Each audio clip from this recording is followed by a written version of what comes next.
Dear Christites, as we celebrate our 74th Independence Day, I respectfully bow to the heroes of our freedom struggle, the known and unknown freedom fighters, political leaders, and citizens who fought, suffered, and sacrificed their lives to win freedom for us.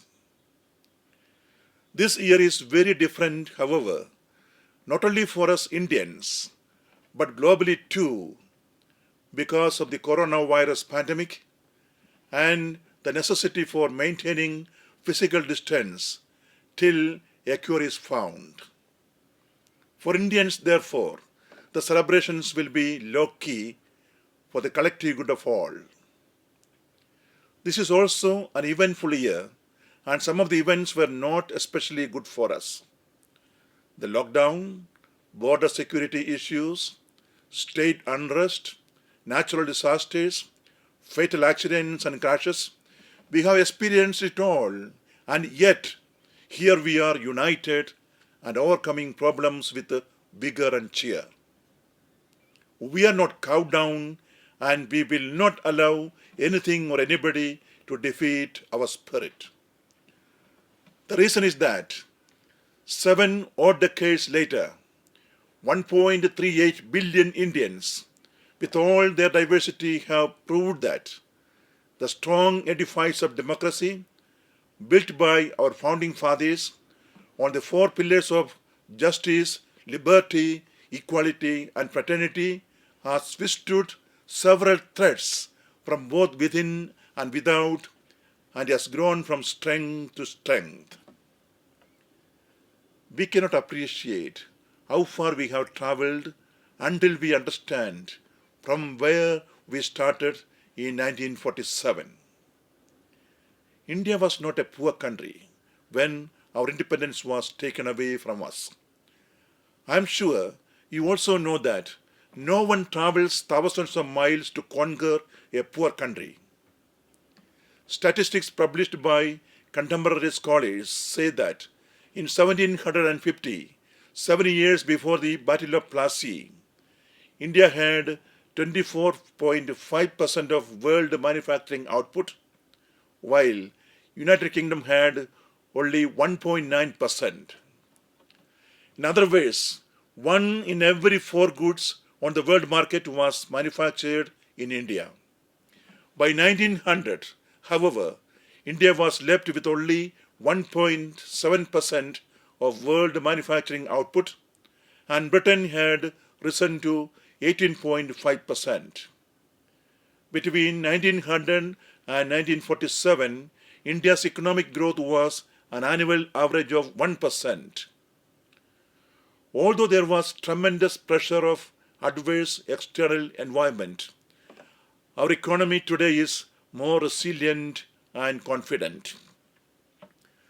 After independence till now, we are supported by a strong political will, and we have set out to create a future which will economically empower millions of our youth, build a digital India, a startup India, and a skilled India.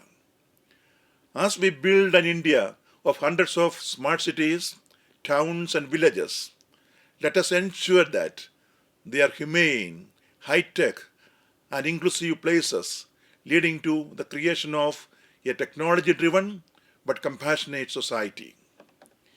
We, as Indian institutions of higher learning, have a special responsibility.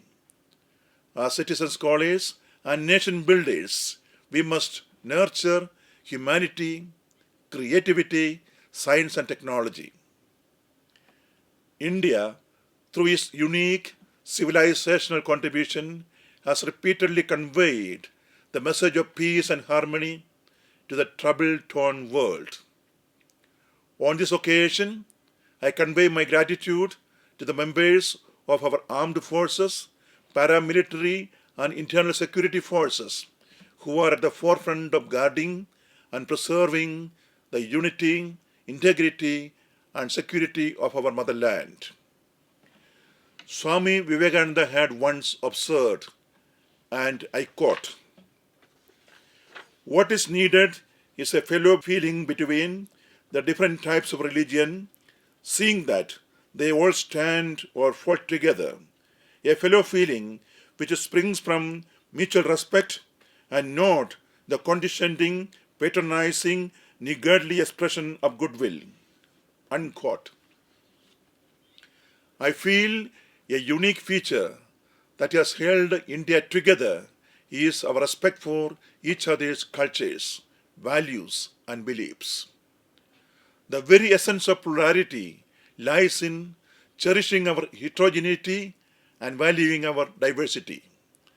The networked environment of today, a caring society can only be developed by harmonizing religion with humanity. Let us remember that the people have a right to express their discontent. But we must also understand that legislation cannot be taken away from the legislature or justice from the judiciary. When authority becomes authoritarian, democracy suffers. When protest becomes endemic, we are creating chaos. Democracy is a shared process. We all win or lose together. Democratic temper calls for dignity of behavior and tolerance of contrary views. Let us strive to uphold our democracy.